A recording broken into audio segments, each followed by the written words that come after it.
Hi viewers, ఈరోజు మన topic ఏంటంటే ఎగ్జిక్యూటివ్ పిటిషన్. దాన్నే ఈపీ అంటారండి.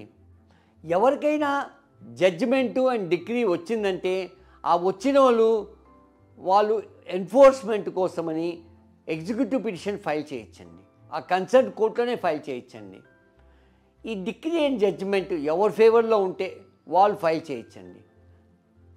ఇప్పుడు జనరల్గా ఒక ప్రామిస్ నోట్ ఉందనుకోండి, దాంట్లో ఈయన ఏసినాల మీద డిగ్రీ అయిందంటే ఆయన ఫైల్ చేయొచ్చు.